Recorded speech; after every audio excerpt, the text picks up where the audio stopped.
नमस्कार। चंद्र आप में आपका स्वागत है। मेरा नाम चंद्र प्रकाश सतीजा है और मेरी आपसे प्रार्थना है कि इस मेरे एपिसोड को ज़्यादा से ज़्यादा लाइक कीजिए, शेयर कीजिए, फॉरवर्ड कीजिए, अपने कमेंट्स भी लिखिए। हम पिछला जो एपिसोड था मेरा, वो क्योंकि मैंने जो उस टाइम के हालात के मुताबिक सनातन धर्म पे जो अटैक हो रहे थे, तो सारी ये अपोजिशन पार्टियां, particular DMK, Samajwadi party, Congress और आरजेडी वगैरह के जो धर्म पे अटैक थे, तो उसके बारे में था। अब मैं पिछले जो मेरा चल रहा था, नरसिम्हा राव की सरकार 96 में चली गई थी, इलेक्शन हुए थे और उसमें फिर वो माइनॉरिटी में आ गए थे कांग्रेस। तो बीजेपी अलायंस के साथ मिलके वाजपेयी साहब ने गवर्नमेंट बनाई। वो 10th prime minister of India थे वाजपेयी साहब। लेकिन ये सरकार सिर्फ 13 दिन को चली। 16 मई से लेकर एंड ऑफ मंथ 29 मई तक ये सरकार चली और 13 डे पे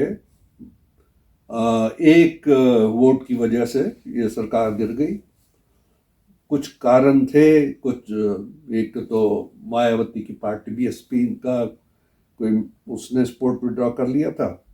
खैर वट एवर रीजन, तो खैर नो कॉन्फिडेंस वोट तो नहीं हुआ, वैसे ही वो गिर गई। तो वाजपेयी साहब ने 1 घंटा पार्लियामेंट में भाषण दिया था कि क्या सिनिस्टर डिजाइन से कांग्रेस के या और पार्टियों के, लेकिन उन्होंने अपनी मर्यादा रखी, किसी को गलत तरीके से किसी का सपोर्ट नहीं लिया। जैसे कि नरसिम्हा राव में जब उनकी नो कॉन्फिडेंस वोट हुआ था, तो उस टाइम पे उन्होंने शिबू सोरेन जो झारखंड मुक्ति मोर्चा के थे, उनका कैश फॉर वोट्स, मतलब काफ़ी कैश दिया गया था और उनकी पार्टी का सपोर्ट प्राप्त किया गया था। वो खैर वो बाद में शिबू सोरेन पकड़े भी गए थे, अरेस्ट भी रहे थे कुछ टाइम तक। खैर वो बातें हैं। तो वाजपेयी सरकार जो थी वो, क्योंकि वाजपेयी जी बहुत ही एक प्रिंसिपल के आदमी थे, मर्यादा के थे, तो कुछ गलत काम नहीं करना चाहते थे। तो 13 दिन बाद फिर HD गौड़ा, जो कि उस टाइम कर्नाटका के मुख्यमंत्री थे, 14th कर्नाटका के मुख्यमंत्री थे और जनता दल के हेड थे, और उनको कांग्रेस ने और जो कई पार्टियों ने मिलकर सपोर्ट किया। तो उनकी सरकार 1 जून 96 से लेकर 97 मतलब है तब तक वो सरकार रही। ऑलमोस्ट 11 महीने उनकी सरकार रही। तो उनको भी बाद में कांग्रेस ने उनसे भी सपोर्ट विड्रॉ कर लिया था, फॉर पेटी रीजन या जो भी है। कांग्रेस किसी को स्टेबल नहीं देना चाहती थी, उनसे भी सपोर्ट विड्रॉ कर लिया था। एच देवेगौड़ा का टाइम, मतलब वो भी काफ़ी एक ईमानदार व्यक्ति थे और उनके टाइम पे भी वुमेन रिजर्वेशन बिल आया था, लेकिन पास नहीं हो सका। जैसे कि कुछ पार्टियां, खासकर समाजवादी और लालू की पार्टियों वगैरह, वो कभी भी वुमेन के फेवर में नहीं थे और मुस्लिम तो बिल्कुल भी नहीं थे कि उनको रिजर्वेशन दिया जाए। खैर 11 महीने देवेगौड़ा की गवर्नमेंट चली, कोई खास इतना कोई अचीवमेंट नहीं था। लेकिन उसी टाइम पे लालू प्रसाद का जो चारा घोटाले का केस चल रहा था, तो वो सीबीआई को कर दिया था। मैं उस पर कन्विक्शन वगैरह भी बाद में लालू पे चला, कई साल केस चला और बाद में कन्विक्शन हुआ उनका। अब हम आते हैं कि जो ये 11th प्राइम मिनिस्टर थे HD देवेगौड़ा, और उनको सन ऑफ द सॉइल भी कहा जाता था। काफ़ी अपने पहले उन्होंने डिप्लोमा इन सिविल इंजीनियरिंग किया था और फिर कॉन्ट्रैक्ट भी लेते रहे। ये शुरू में ये भी कांग्रेस में थे पहले, और इवन ड्यूरिंग इमरजेंसी जेल में भी रहे थे। और इनकी खैर अपने उसमें काफ़ी इज्जत थी, अच्छा सम्मान था। अब इनके बाद आते हैं 12th prime minister Inder Kumar Gujral, जो कि देवीगौड़ा के उसमें भी मंत्री थे। और आपको याद होगा कि ये पहले इंदिरा गांधी के साथ भी मंत्रिमंडल में थे, इंफॉर्मेशन ब्रॉडकास्टिंग मिनिस्टर थे इमरजेंसी में। लेकिन वो संजय गांधी से इनके डिफरेंस, संजय गांधी तो अपनी डिक्टेटरशिप चलाते थे, तो इनकी उनसे नहीं बनी। उन्होंने कहा कि I am a minister in your mother's cabinet, not I am a dummy of yours और एनीथिंग। तो खैर उन्होंने छोड़ दिया था। विद्याचरण शुक्ल को इंफॉर्मेशन ब्रॉडकास्टिंग मिनिस्टर बना दिया गया था और इनको यूएसएसआर का एम्बेसडर बना के भेज दिया था। अब जब एच.डी. देवेगौड़ा को प्रधानमंत्री से हटाया गया, तो उसके बाद इंदर कुमार गुजराल को 12th PM ऑफ इंडिया बनाया गया। और उन्होंने 21 अप्रैल 97 टू 19 मार्च 98 तक उन्होंने रूल किया as prime minister of India. और वो वैसे तो पाकिस्तान, जो अब जेलम है पाकिस्तान में, वहाँ पर पैदा हुए थे। और लाहौर एक क्रिश्चियन कॉलेज है, उसमें उन्होंने स्टडी की थी। और स्टूडेंट यूनियन के फेडरेशन के वो भी रहे, लीडर भी रहे, प्रेसिडेंट भी रहे। तो खैर उनकी ग्रेजुएशन वगैरह या जो भी था लाहौर यूनिवर्सिटी से हुई थी। तो वो कई पदों पे रहे, इवन एक्सटर्नल अफेयर मिनिस्टर भी रहे। और देवीगौड़ा के उसमें भी वो एक्सटर्नल अफेयर मिनिस्टर थे। तो उनका कुछ डॉक्ट्रिन थे, डॉक्ट्रिन जिसको गुजराल डॉक्ट्रिन भी कहा जाता है, जिसमें कि वो दूसरे कंट्रीज के साथ संधि करना कि भाई हम एक दूसरे के मामलों में दखल नहीं देंगे और अपना बॉर्डर पे जो भी है लाइन ऑफ कंट्रोल उस पे रहेंगे। और भाई म्यूचुअल रिस्पेक्ट और डिग्निटी का ख्याल रखेंगे, अननेसेसरी इंटरफेरेंस। लेकिन ये सिर्फ कहने की बातें थी। और पाकिस्तान तो कभी भी सुधरा नहीं, सुधरता, आगे मैं उसका जिक्र करूंगा। क्या इन्होंने रॉ को बिल्कुल इनफेक्टिव शट डाउन ही कर दिया था। जो raw research and analysis wing है, जिसको रॉ कहा जाता है शॉर्ट में, तो जो हमारा इंटेलिजेंस डिपार्टमेंट है उसको बंद कर दिया था, जिससे हमें कोई पाकिस्तान की जो भी इंटेलिजेंस न्यूज़ थी हमें नहीं पता चलती थी। बाद में जब इनका डॉक्ट्रिन जो था वो कभी भी, जैसे रोग कंट्री है पाकिस्तान या चाइना टाइप, उनके साथ ये जो ऐसे रिश्ते करना या ऐसे एग्रीमेंट करना कोई मायने नहीं रखता। खैर फिर 98 में फिर मिड टर्म इलेक्शन हुए और उसमें वाजपेयी साहब फिर प्राइम मिनिस्टर बने। तो लेकिन वो सरकार भी क्योंकि फुल मेजॉरिटी की नहीं थी, हाँ इसमें अन्ना डीएमके और जनता पार्टी और दूसरे जनता दल और सभी उन पार्टियों ने, टीएमसी ने और ये जो है बीएसपी, अकाली दल और शिवसेना वगैरह, इन्होंने साथ दिया वाजपेयी का। और ये 13 महीने तक ये गवर्नमेंट चली। जो वाजपेयी साहब थे वो बहुत ही एक सुलझे हुए व्यक्ति थे, वो पोएट भी थे, राइटर भी थे। और कभी भी वो अपोजिशन में हो या रूलिंग में हो, वो अपने अपोजिशन वालों का भी पूरा रिस्पेक्ट करते थे। वो जब उन्होंने जब पहली बार भी 13 दिन गवर्नमेंट बनी, तो उन्होंने प्रॉमिस किया था कि मैं जो अपोजिशन जो भी अभी प्राइम मिनिस्टर बनेंगे तो मैं उनको फुल्ली सपोर्ट करूंगा, कभी वो डर्टी पॉलिटिक्स में कभी इन्वॉल्व नहीं रहे थे अटल बिहारी वाजपेयी।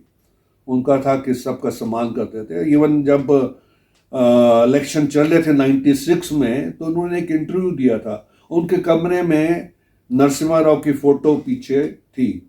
नरसिम्हा राव के बारे में वो कहते थे कि भाई वो काफ़ी एक स्कॉलर हैं और मेरी जो पोइम्स हैं उनको काफ़ी रिकॉग्नाइज करते हैं, उसकी काफ़ी उनके समझते हैं उनको।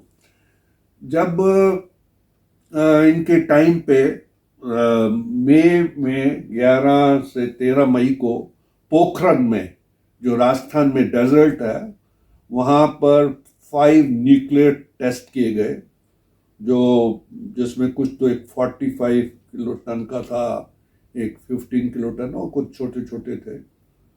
तो स्माइलिंग बुद्धा के नाम से भी उनका नाम दिया गया। तो ये टेस्ट किए गए जो काफ़ी सक्सेसफुल थे, लेकिन इसकी पहले खबर किसी को नहीं मिली। इवन अमेरिका ने पूरा ट्राई कर लिया था, लेकिन उसको खबर नहीं मिली। बाद में ही जब पूरे टेस्ट हो गए पता चला।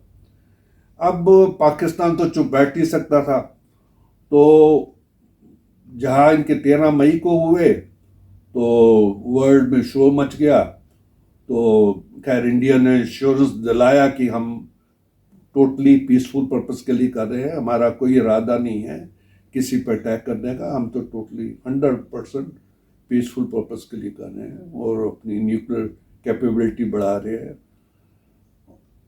अच्छा, तो 28 मई को पाकिस्तान ने भी चाहे गाय के नाम से अपना उन्होंने भी टेस्ट किए। उनका भी एक दिन नहीं हुए, लेकिन 5 टेस्ट हुए उनके, थोड़ी लो इंटेंसिटी के थे। तो अब दुनिया में शोर मच गया कि भाई ये तो पाकिस्तान और इंडिया न्यूक्लियर कैपेबिलिटी वाले देश बन गए हैं और ये दोनों आपस में इनकी चलती रहती है, तो कहीं न्यूक्लियर वॉर ना हो जाए। खैर वो चलता रहा। अब वाजपेयी साहब को पता था कि ये पाकिस्तान कुछ ना कुछ गड़बड़ करेगा, तो उन्होंने उस टाइम नवाज शरीफ पाकिस्तान के प्राइम मिनिस्टर होते थे, तो उनसे बातचीत की और फिर लाहौर गए बाई बस।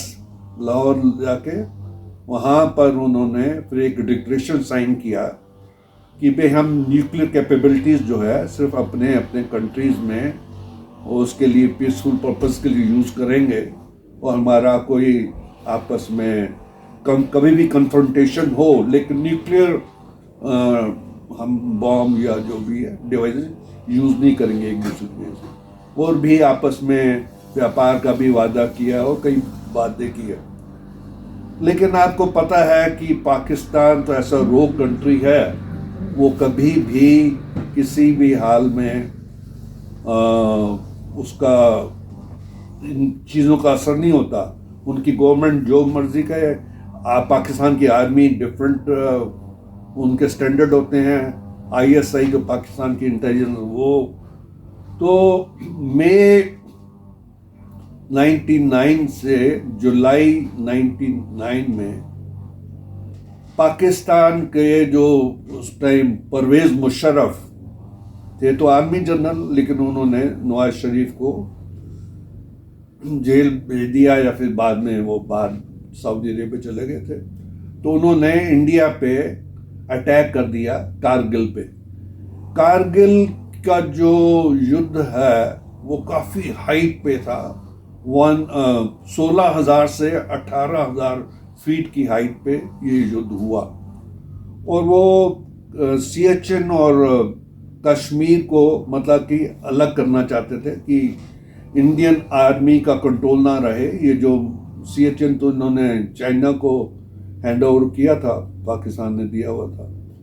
तो वो पूरा एरिया जो है काफ़ी हाइट पे था, और इतनी हाइट पे हमारी जो सर्दियों में जो पोस्ट होती हैं इसकी आर्मी की, वो सर्दियों में वो खाली कर देते, क्योंकि वहाँ पर बहुत हाइट पे बहुत ज़्यादा ठंड होती है। तो वो धोखे से इन्होंने हमला कर दिया था। खैर हमारे बहादुर आर्मी के जवान बहुत ही बहादुरी से लड़े, और इतनी हाइट पे, बहुत स्टीप हाइट थी कैसे न कैसे पाकिस्तान को मार भगाया और हमारी जीत हुई। और कारगिल दिवस हम हमेशा मनाते हैं।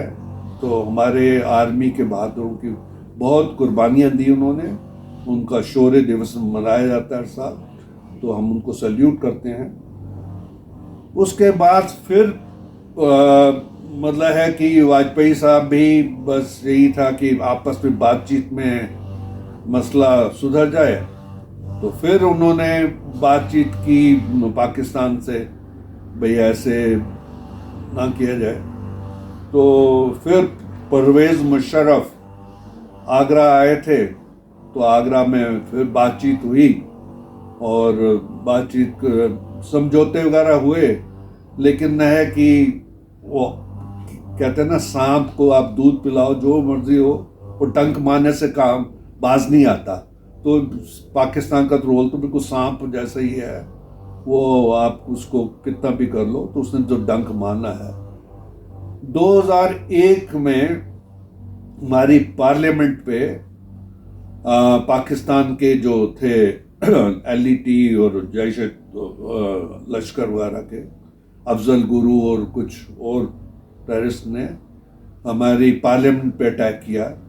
वो पार्लियामेंट में अटैक में बेचारे हमारे कई पुलिस के 6 ऑफिसर मारे गए। वो सिक्योरिटी स्टाफ था जो पार्लियामेंट का, वो भी बेचारे मारे गए। खैर वो बाकी तो नाम कामयाब कर दिया गया, लेकिन ये मतलब है कि जो एक हमारा डेमोक्रेसी का मंदिर है, टेंपल कहा जाता है ये पार्लियामेंट, उस पे भी पाकिस्तान ने अपने बुरे इरादे से बाज नहीं आया। और जो वाजपेयी सरकार की टाइम थी, क्योंकि अब देखिए 96 में तो मेन इलेक्शन हुए थे, फिर 98 में फिर मिड टर्म इलेक्शन हुए क्योंकि कोई क्लियर मेजॉरिटी नहीं आ रही थी। तो 99 में अक्टूबर में फिर इलेक्शन हुए। तो उसके बाद 5 साल कंटिन्यूसली 2004 मई तक वाजपेयी सरकार रही। तो टोटल जो वाजपेयी सरकार का टाइम रहा 6 साल और 2 महीने के करीब।